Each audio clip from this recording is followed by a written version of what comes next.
Alors, bonjour, chers étudiants. Alors, M. Conté est là encore avec vous pour la suite du contenu du module que nous devons exécuter ensemble pendant cette période consacrée au cours en ligne. Si vous vous rappelez bien, nous avions la première séance traité le contenu des différentes catégories de contentieux douaniers. Pour rappel, nous avons dit que le contentieux douanier, au sens large du terme, contient trois catégories, à savoir le contentieux administratif douanier, le contentieux répressif douanier, le contentieux, n'est-ce pas, civil douanier. Maintenant que nous avons une idée sur le contenu de chacune de ces catégories d'infractions et qu'elle a de contentieux douanier, avant d'aborder le chapitre 2 qui porte sur l'infraction douanière, nous allons peut-être faire un petit résumé sur ces trois catégories de contentieux douanier. Pour ce qui concerne le contentieux administratif douanier, nous avons dit c'est une situation dans laquelle l'administration des douanes voit sa responsabilité engagée parce qu'un de ses agents dans l'exercice de ses fonctions a commis une faute. Faute qui va rejaillir sur l'administration des douanes.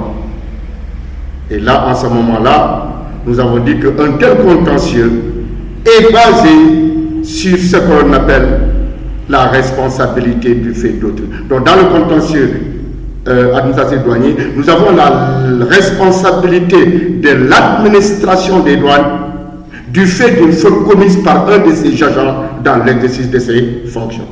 Ça, c'était le résumé du contentieux, n'est-ce pas, administratif douanier. Concernant le contentieux civil douanier, là, en ce moment-là, c'est une situation dans laquelle le déclarant en douane, cette fois-ci, l'acteur qui est impliqué, le déclarant en douane, le déclarant en douane, dans l'établissement de sa déclaration en détail, a commis une erreur sur la partie pré-liquidation, une erreur qui va entraîner un trop perçu de la part de l'administration des douanes. Vous voyez alors que le trop perçu, ce n'est rien d'autre que une erreur dans la position tarifaire commise par le déclarant en douane. Vous savez, pour déclarer une marchandise, vous avez une position tarifaire à choisir. Dans notre cas, l'exemple qu'on peut donner, c'est que le déclarant, au moment de déclarer le produit, a choisi la position DD3, mais en réalité, cette catégorie de marchandises devait être classée au DD1. Donc, vous voyez tout de suite la différence. Si par exemple le DD3, le montant est de 3 millions et le DD1, le montant est de 1 million, vous voyez que tout de suite, le déclarant a fait perdre de l'argent à son mandant, c'est-à-dire le propriétaire de la marchandise. Un tel contentieux est appelé en matière douanière contentieux civil douanier. Maintenant, il y a une procédure, n'est-ce pas, qui est prévue pour pouvoir récupérer le trop perçu. Parce que dans notre exemple, effectivement, les 2 millions vont poser un problème pour la récupération, mais en réalité, nous avons la possibilité de récupérer les 2 millions.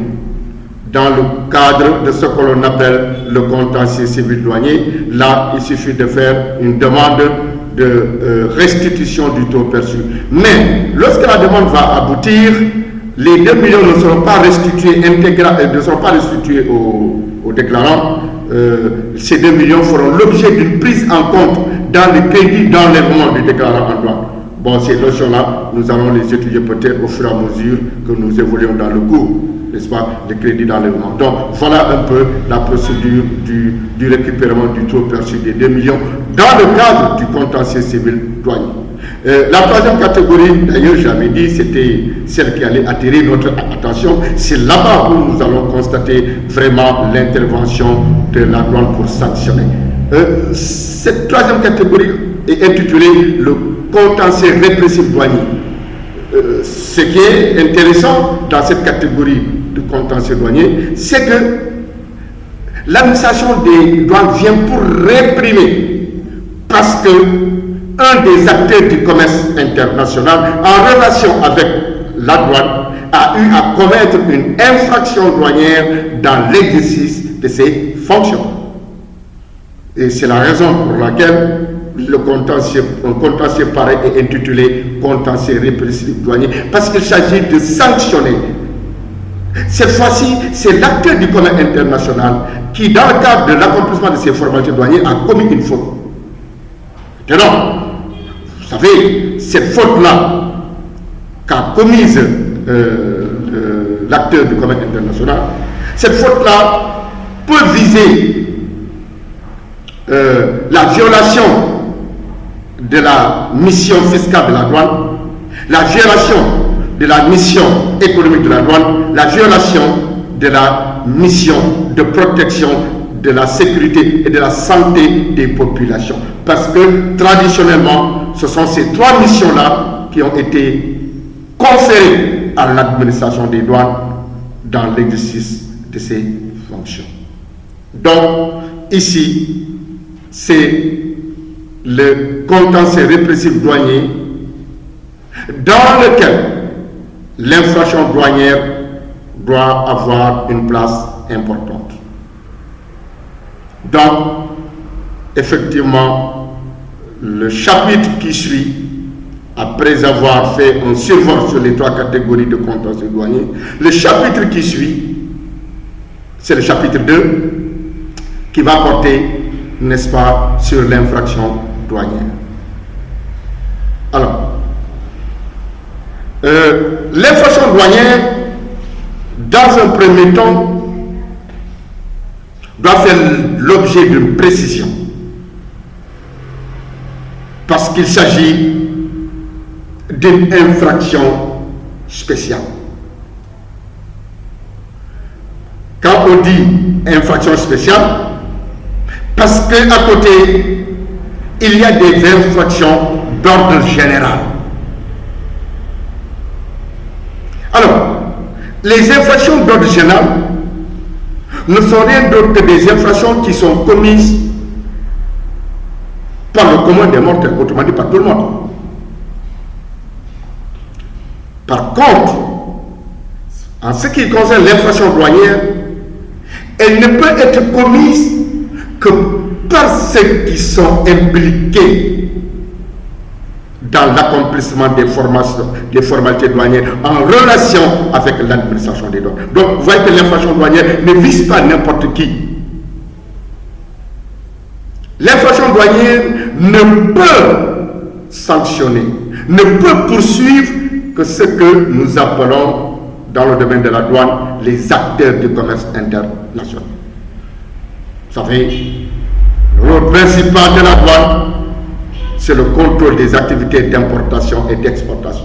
Et qui parle d'importation et d'exportation, donc fait allusion automatiquement aux acteurs qui sont impliqués dans ces opérations d'importation et d'exportation. Donc, forcément, l'infraction douanière ne peut viser que les acteurs du commerce international, mais ça ne peut pas viser le commun des mortels, ça ne peut pas viser tout le monde. Tant qu'on n'est pas en relation avec l'administration des douanes, a priori, en principe, on ne peut pas être concerné par l'infraction douanière.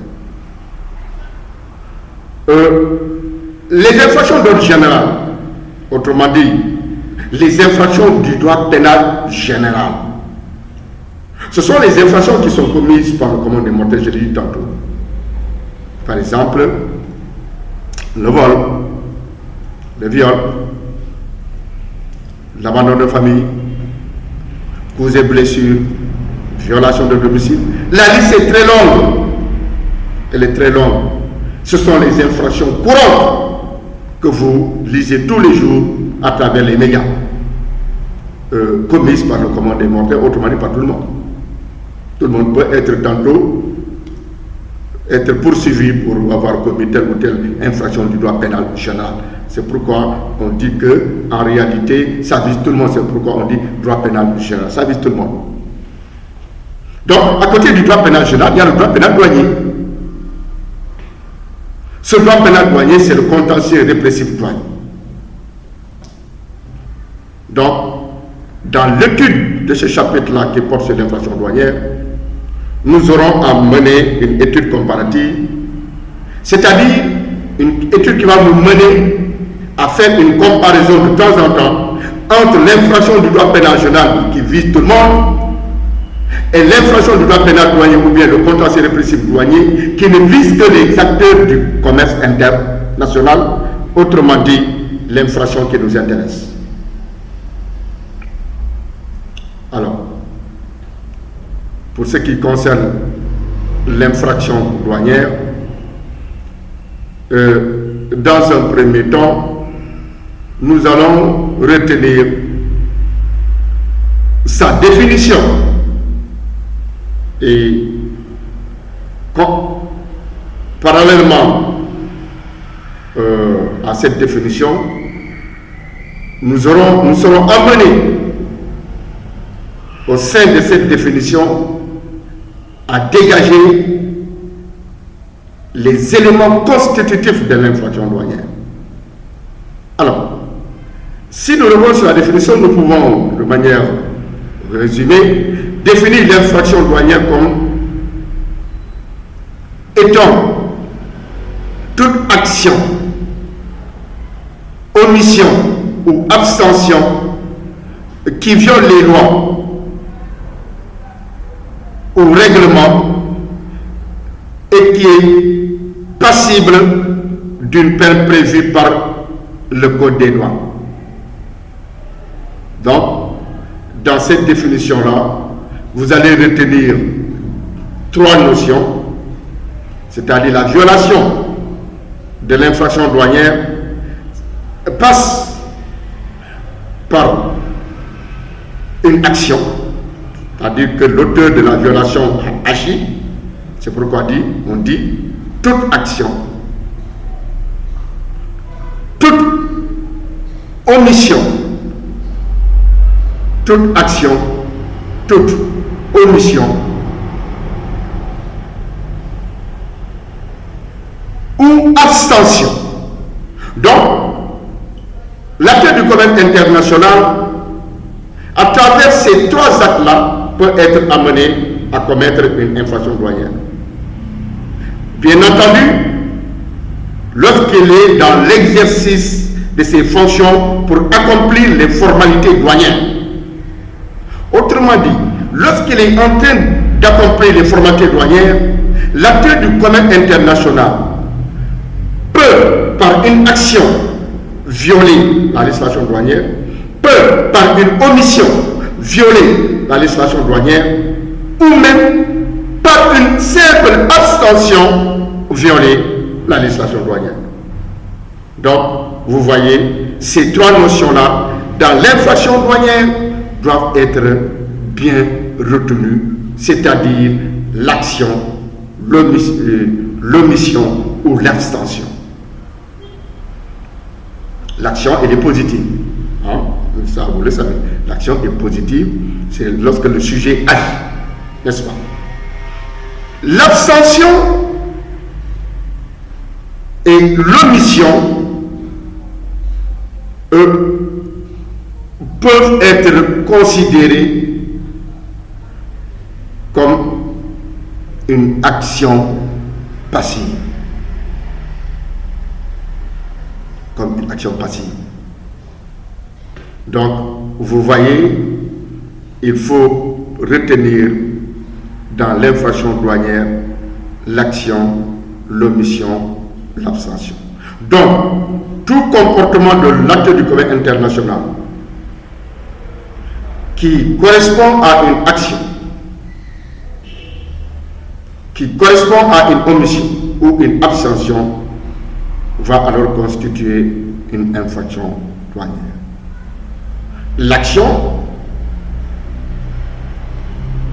peut consister par exemple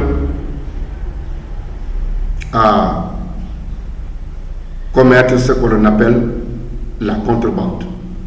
Nous verrons ça plus tard. C'est une infraction douanière. La contrebande, c'est le fait de contourner les bureaux de douane, les bureaux au poste de douane, pour faire entrer les marchandises dans le marché intérieur d'un État douanier, n'est-ce pas, afin de ne pas payer les droits et taxes douaniers. C'est cela.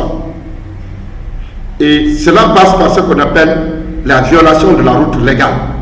Parce qu'effectivement, lorsque un acteur doit faire entrer des marchandises dans un territoire douanier, ou doit faire sortir les marchandises dans un territoire douanier, chaque État a prévu, dans le cadre de la législation douanière, ce que l'on appelle des routes légales. C'est-à-dire les routes que les conducteurs d'engins doivent emprunter pour faire entrer ou faire sortir les marchandises. Maintenant, lorsque le conducteur d'engin essaie de contourner ces routes légales pour faire entrer ou pour faire sortir, on dit que l'acteur du commerce international, notamment ici le conducteur d'engin, a commis une infraction douanière qui est qualifiée de contrebande. Donc, la contrebande peut être considérée comme une infraction douanière commise par action. Parce que là, à ce moment-là, le conducteur d'engin a agi, soit volontairement, soit de manière involontaire, soit en connaissance de cause, soit par ignorance. Mais dans tous les cas, que ce soit volontaire ou involontaire, que ce soit par ignorance, peu importe, n'est-ce pas, ces éléments-là, l'infraction est déjà constatée dès l'instant que l'acteur a agi, que ce soit de bonne foi ou de mauvaise foi. Dès que l'acteur a agi, l'infraction douanière est notée. Donc là, nous avons un exemple d'infraction douanière par action. Et je répète, l'exemple là, c'est la contrebande consistant de la part du conducteur d'engin de transport à contourner les routes légales tracées par la douane pour faire entrer ou pour faire sortir les marchandises d'un État afin de ne pas payer les droits et taxes douaniers. Ça, c'est une infraction douanière commise par action.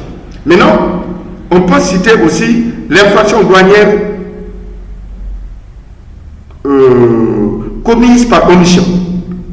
Cette fois-ci, l'acteur du commerce international a violé la législation douanière.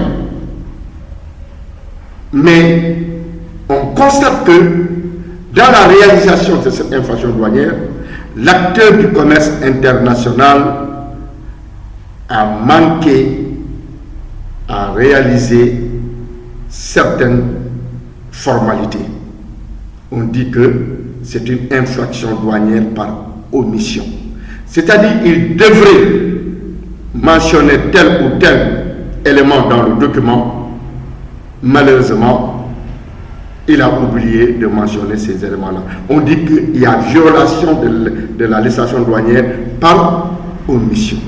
Si vous prenez par exemple la déclaration en détail, qui est un document important pour le déclarant en douane, la déclaration en détail comporte 3 parties. Si vous avez le document, la prochaine fois on viendra avec les documents, comporte 3 parties. La première partie est intitulée segment des données d'origine. La deuxième partie est intitulée segment des données spécifiques à la marchandise. La troisième partie est intitulée segment des données récapitulatives, c'est-à-dire la partie qui est réservée au calcul des droits et taxes douaniers. Admettons que concernant la première partie, le segment des données régionales, ça ce sont des informations que l'on retrouve dans toutes les déclarations, quelle que soit la nature de la marchandise à déclarer. C'est pourquoi cette partie est appelée segment des données régionales. Là-bas, vous avez le destinataire réel, c'est-à-dire la personne à qui les marchandises sont destinées. Vous avez l'expéditeur réel, la personne qui a réellement envoyé la marchandise. Vous avez le numéro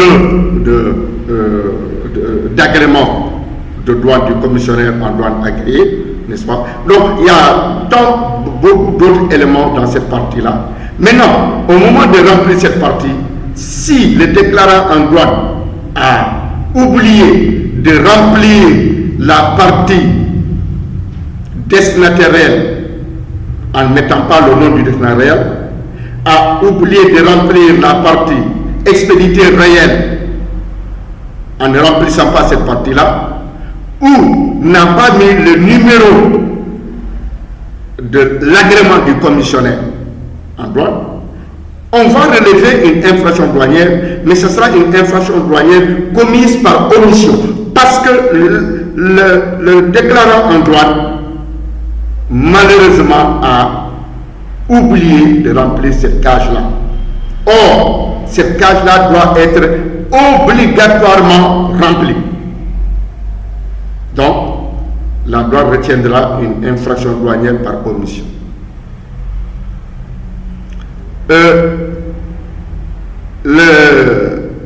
La troisième possibilité de commission de l'infraction douanière, c'est l'infraction par abstention. Là, comme le nom l'indique, l'acteur du commerce international s'est abstenu de réaliser une formalité quelconque. Donc, on dit qu'il y a infraction par abstention. Là, effectivement, plusieurs exemples aussi peuvent être donnés. Vous savez, les formalités douanières sont multiples et multiformes. Lorsque, par exemple, les marchandises arrivent au port, il y a des documents qui doivent accompagner la déclaration en détail. Nous verrons ça plus tard. Parmi ces documents, nous pouvons distinguer deux groupes. Le premier groupe de documents, on peut les appeler les documents indispensables et obligatoires dans toutes les déclarations. Le second groupe de documents peut être intitulé les documents à déposer en fonction de la valeur de la marchandise à déclarer, soit en fonction de la nature de la marchandise à déclarer. Donc, vous voyez, il y a deux groupes de documents. Concernant le premier groupe de documents, nous pouvons citer entre autres, par exemple, la facture commerciale. Nous pouvons citer le titre de transport, c'est-à-dire le connaissement si c'est la voie maritime, la LTA si c'est la voie aérienne, le récépissé ou la lettre de voiture si c'est la voie terrestre. Donc, ça, c'est des documents obligatoires qui doivent être joints à la déclaration en détail. Maintenant, si l'un de ces documents n'est pas joint à la déclaration en détail, n'est-ce pas? Le déclarant a la possibilité de faire ce qu'on appelle la soumission de facture. Par exemple, si c'est la facture qui n'était pas là, soit elle est perdue en cours de route ou bien elle est venue en retard. Donc, la facture commerciale doit être jointe à la déclaration en détail.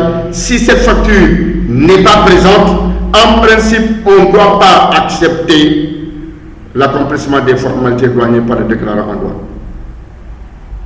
Dans ce cas-là, pour ne pas perdre du temps, la douane lui permet de faire ce qu'on appelle, n'est-ce pas, la soumission de facture. Donc c'est une demande que le déclarant va écrire et adresser au chef du bureau de douane, lui permettant de faire sortir ces marchandises qui sont déjà arrivés au port.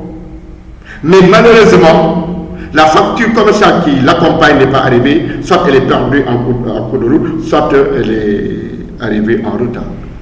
Dans ce cas, avec cette demande-là, pour solliciter ce qu'on appelle la soumission de facture, effectivement, l'autorité douanière peut autoriser le déclarant en douane à faire sortir les marchandises, malgré l'absence, n'est-ce pas? Maintenant, cette facture-là qui n'était pas présente au moment où on autorisait le déclarant à faire sa déclaration, elle doit venir plus tard. Ça ne dédouane pas le déclarant à ne pas le présenter plus tard. Non, on l'autorise à faire sortir en attendant que la facture arrive. Maintenant, si la facture n'arrive pas, il y a là ce qu'on appelle une infraction par abstention. Autrement dit, il s'est abstenu pour accomplir une formalité bien déterminée. Donc, chers étudiants, retenez bien dans la définition de l'infraction douanière ces trois notions fondamentales: l'infraction douanière commise par action, l'infraction douanière commise par omission, l'infraction douanière commise par abstention. Pour chacune de ces notions, je viens de donner, n'est-ce pas, des exemples très concrets, il faut bien les noter. Donc, voilà la définition de l'infraction douanière. On entend par infraction douanière toute action, omission ou abstention qui viole les lois ou règlements et qui est passible d'une peine prévue par le code des douanes. Ça, c'est la définition de manière générale de l'infraction douanière. Et dans cette définition, retenez ces trois notions: action, omission, abstention. Il faut bien retenir ça. Alors, cette définition fait apparaître deux éléments principaux. Nous allons vous dire quels sont ces deux éléments principaux. Nous avons l'élément matériel qui est le fait positif ou négatif au reproché. Ça correspond à ces trois notions-là. Nous avons aussi l'élément légal qui viole le fait reproché par la contradiction entre ce fait et les obligations légales ou réglementaires instituées par les textes en vigueur. Nous allons mener ici une petite réflexion. Nous allons peut-être prendre quelques temps sur ces éléments-là afin de les décortiquer. Donc tout à l'heure, nous avons dit, dans l'infraction douanière, nous avons deux éléments. L'élément matériel, qui est le fait positif ou négatif reproché. Nous avons aussi l'élément légal, qui vicie le fait reproché par la contradiction entre ce fait et les obligations légales ou réglementaires instituées par les textes en vigueur. Donc, pour être plus clair, l'élément matériel, c'est l'action, l'omission ou l'abstention. Vous avez vu? C'est-à-dire ce que l'acteur du commerce international a concrètement réalisé comme faute. C'est ça qu'on appelle l'élément matériel. Ce que l'acteur du commerce international a réalisé dans le cadre de son travail et qui est considéré comme une violation de la loi. Donc, cet élément matériel, si je remonte dans la définition de l'infraction douanière, cet élément matériel, ça peut être une action. Cet élément matériel, ça peut être une omission. Cet élément matériel, ça peut être une absence. Donc, retenez que dans un premier temps, le premier élément constitutif de l'infraction douanière, c'est l'élément matériel. Le second élément, c'est l'élément légal, comme son nom l'indique. L'élément légal, c'est quoi? Mais c'est le texte de loi que l'administration des douanes a prévu pour sanctionner la faute que l'acteur a commise. C'est pourquoi nous viendrons d'ailleurs sur cette notion. En droit pénal, on dit, en droit pénal général, on dit, pas d'infraction sans texte de loi, pas d'infraction au-delà des textes de loi. Pour dire quoi? Pour dire que ce soit dans le droit pénal général ou dans le droit pénal douanier, ces deux éléments sont fondamentaux, c'est-à-dire l'élément matériel, mais aussi l'élément légal. Je reviens encore, l'élément légal, c'est le texte de loi prévu par le législateur pour sanctionner tel ou tel comportement. Si nous revenons dans l'infraction douanière, nous pourrons faire allusion à des textes de loi dans le Code des douanes qui sont prévus pour sanctionner les infractions douanières. Ces textes de loi dans le Code des douanes pour sanctionner les infractions douanières, ces textes de loi-là du Code des douanes sont appelés éléments légaux. Dans le mot légal ici, on sous-entend la loi, c'est-à-dire ce que la loi sanctionne. C'est l'élément légal. Autrement dit, l'administration des douanes, en dressant un procès verbal contre un acteur du commerce international pour dire qu'il a commis une infraction douanière, cet agent des douanes doit préciser dans son procès verbal ces deux éléments-là. Il doit viser l'élément matériel, quels sont les faits reprochés à l'acteur du commerce international et qui sont considérés comme une violation de la loi douanière. C'est le premier élément. Le deuxième élément, il doit préciser, l'agent des douanes qui établit le procès verbal, il doit préciser le texte de loi qui sanctionne un tel comportement. Donc, chers étudiants, retenez que dans l'infraction douanière, et comme dans l'infraction du droit pénal général, il faut forcément, pour qu'il y ait infraction, la coexistence de ces deux éléments.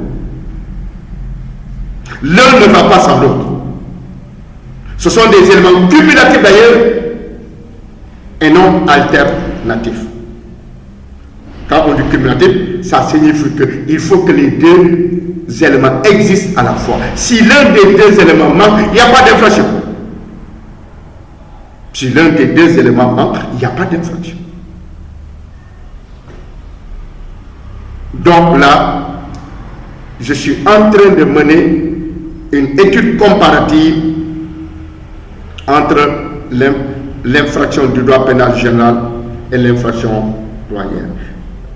L'étude comparative nous amène à faire des liens de ressemblance entre les deux types d'infractions, mais l'étude comparative aussi doit nous mener à apporter des éléments de différenciation entre ces deux éléments. C'est ça une étude comparative. Quand on fait une étude comparative, il faut mettre en place les éléments qui sont communs, mais aussi il faut mettre en place les éléments divers, les éléments qui différencient les deux notions. Donc si nous prenons l'infraction douanière et l'infraction du droit pénal général, les éléments communs, c'est que dans les deux cas, il y a la présence de l'élément matériel, il y a la présence de l'élément légal. Ça, c'est les éléments communs aux deux types d'infractions, c'est-à-dire les infractions du droit pénal général et les infractions douanières. Mais, entre ces deux types d'infractions, il y a une différence. Il y a une différence. La différence, c'est quoi? La différence, c'est que dans l'infraction du droit pénal général, en plus de ces deux éléments, comme dans les deux cas, l'infraction du droit pénal général comporte un troisième élément, c'est l'élément moral. L'élément moral. Maintenant, la question, en quoi consiste l'élément moral? Dans l'infraction du droit pénal général, je dis bien dans l'infraction du droit pénal général, l'élément moral, c'est quoi? C'est l'intention. C'est tout ce qui explique la difficulté concernant, n'est-ce pas, le déroulement de l'infraction du droit pénal général. L'élément moral dans l'infraction du droit pénal général consiste de la part du parquet, c'est-à-dire la personne qui poursuit. Et dans l'infraction du droit pénal général, la personne qui poursuit, c'est la police ou la gendarmerie. Ensuite, il y a le procureur qui intervient. Le procureur, quand il termine et qu'il retient l'infraction, il transmet le dossier au juge d'instruction. C'est la phase d'instruction. Et ce juge d'instruction, quand il termine et retient l'infraction, il saisit le tribunal compétent. Donc, dans l'infraction du droit pénal général, la partie poursuivante, celle qui poursuit, parfois même la partie qui poursuit, ça peut être la victime, hein? Mais généralement, même si la partie poursuit, même si la victime est la partie qui poursuit, il y a toujours le parquet qui est là dès qu'il s'agit d'une infraction. Le parquet est toujours là parce que lui, il défend la société, parce que les règles de la société ont été violées. Il intervient, le parquet, et il est constitué, n'est-ce pas, du procureur général qui a sous ses ordres la police et la gendarmerie. C'est la raison pour laquelle d'ailleurs les premiers intervenants dans l'infraction du droit pénal général, c'est la police, c'est la gendarmerie. Donc, dans l'infraction du droit pénal général, l'élément moral consiste de la part de la partie qui poursuit, la police, la gendarmerie, le procureur ou même la victime, à apporter une démonstration,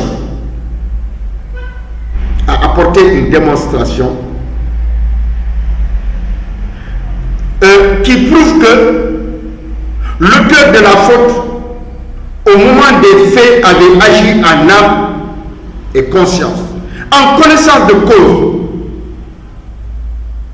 Autrement dit, il a agi de manière expresse, de manière volontaire, en âme et conscience, en toute connaissance de cause.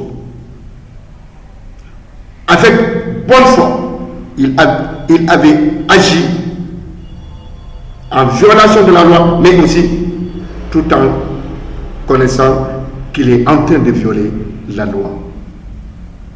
C'est ça l'élément moral dans l'infraction du droit pénal général.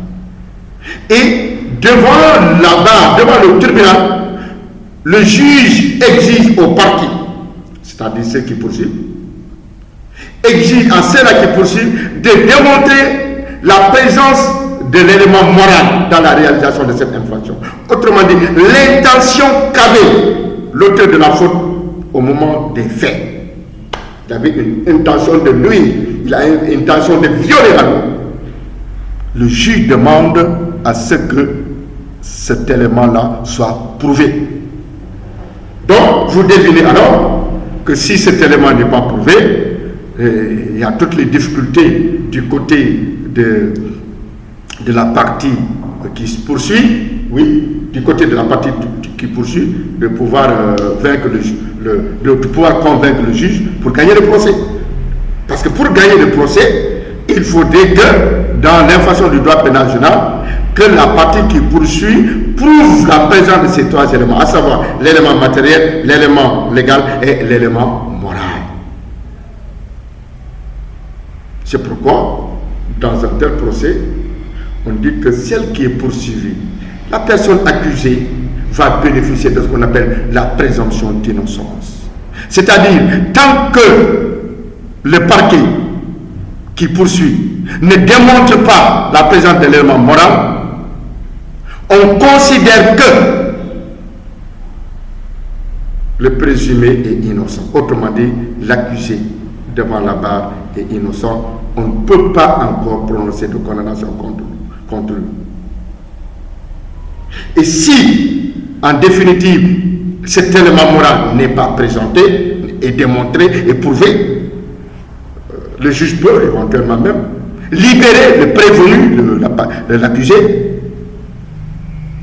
sur la base de ce qu'on appelle relax au bénéfice du doute. Parce que le juge a encore un doute sur les éléments qui constituent ce dossier-là. Donc, vous voyez que là, le procès est beaucoup plus difficile pour la partie civile, celle qui poursuit, lorsqu'il s'agit du droit pénal général, parce qu'il faut l'élément moral. Par contre, concernant le sujet qui est l'infraction douanière, le législateur a facilité la tâche à l'administration des douanes dans la poursuite, n'est-ce pas, de ces infractions douanières. Nous reviendrons pour la prochaine séance sur ces éléments communs aux infractions douanières et aux infractions du droit pénal général, et surtout à l'élément de différenciation, à savoir l'élément moral dans l'infraction du droit pénal douanier. Merci, chers étudiants. Je vous remercie de votre attention.